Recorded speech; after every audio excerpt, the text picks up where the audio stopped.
Hello, everybody. So today is June 5th, 2022, Sunday. Um, Today, I actually want to talk to you about a book and a movie. So last month, May, was Pacific Island Asian American Heritage Month.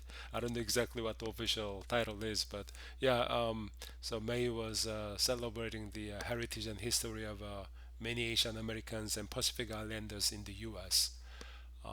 Frankly, I'm not the one who really dwell on these things or follow all the historical like anniversaries or celebration. But I do go to local library quite often, and one good thing about local library is clearly whenever there is this type of event, they so you know so last few weeks ago in May, I went to a local library, and they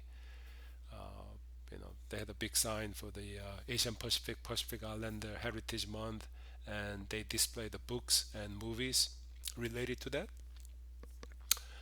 Uh, I think the one great thing about browsing through local bookstores or libraries is that the you get to when you just walk in the stacks of books, and when you browse through, that's something unexpected catches your attention. So I think that's the best way to expose yourself to different ideas, different things.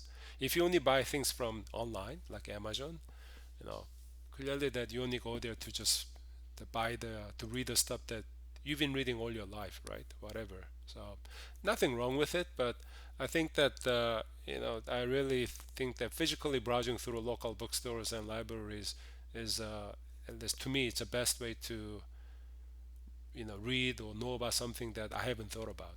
So um, I'll admit that I didn't know that May was you know Asian American month, but I read a sign at the local library, and I picked a few books and movies related to it, and I'm glad I did. So the book I'm going to talk to you about today is this one. It's All You Can Ever Know by Nicole Chung. The book came out about 4 years ago, 2018, and this is a memoir.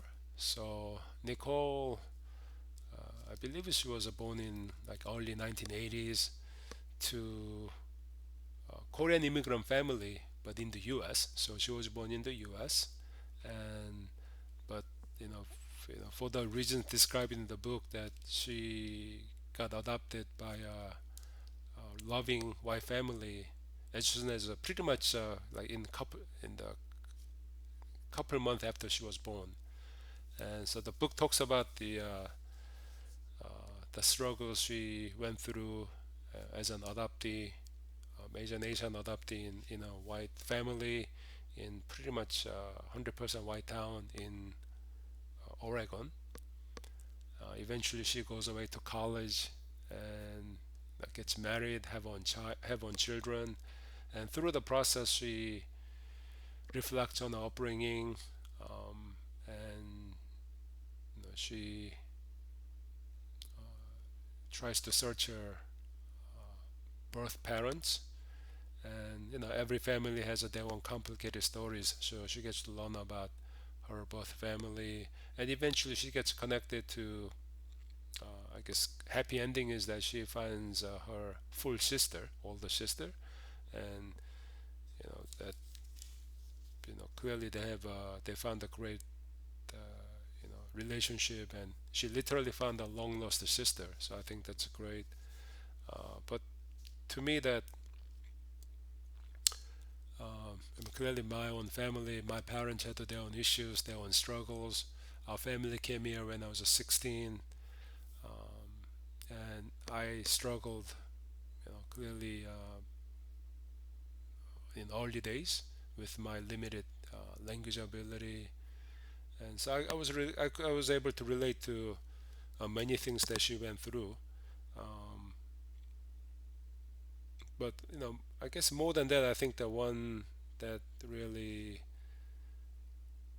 struck chord with me was, at least my personal takeaway from the book was that all these struggles she went through, and all the reflection, and eventually knowing more about her history, her birth family history, and she also has a better understanding of her um, the adopted parent, adopted family, and so she just has a better sense of herself. And I think that she get the motivation to go through the whole process just mainly because she wants to share that with her children. And as a parent myself, and I think all of us, all the parents to think about what kind of values that we want our children to have. So I could definitely appreciate that, that either good, bad, ugly, all the things that she learned, she really wants to share with her children. And just, I'm not sure whether it's to make a children necessarily a better person. I mean, clearly that's one of it, but just more complete, right? Um, just make the whole family and whole personal history more complete. I think so. That part I definitely that resonated with me.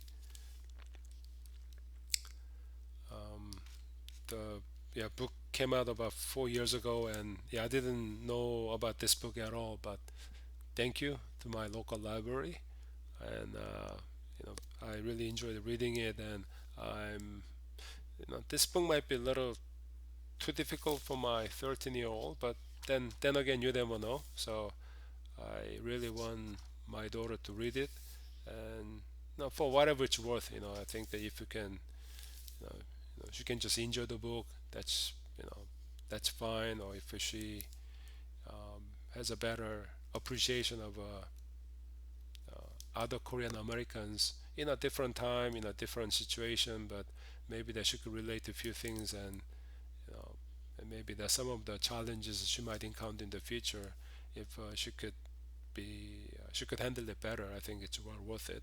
So I definitely recommend um, this book to everybody. Um, there you go. Again, All You Can Ever Know by Nicole Chung.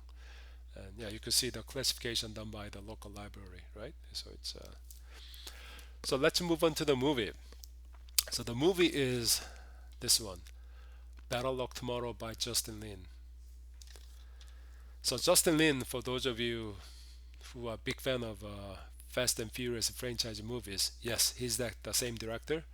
I believe that Better Luck Tomorrow, this was his very first movie that was done almost 20 years ago in 2003.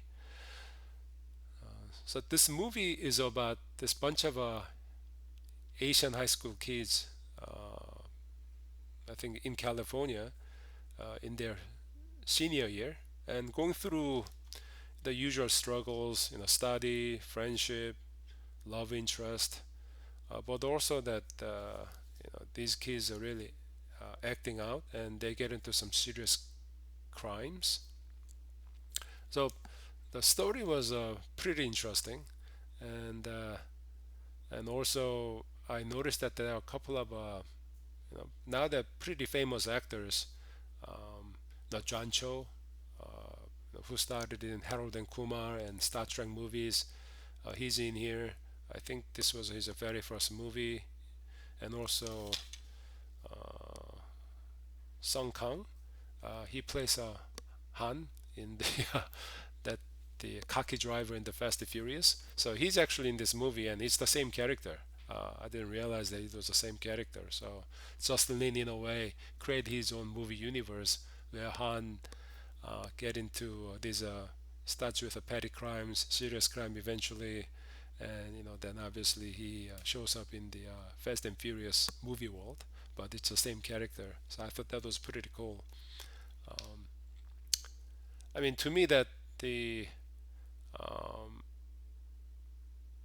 I think what the movie wanted to do, I mean, this is just my guess, is that it just wanted to show you that there are so many different sides to Asian American kids, Asian American students.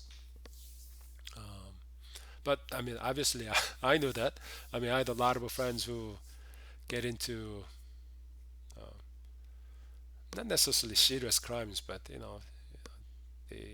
it's just some people into music, some people into cars, some friends are into women, some friends are into whatever, right?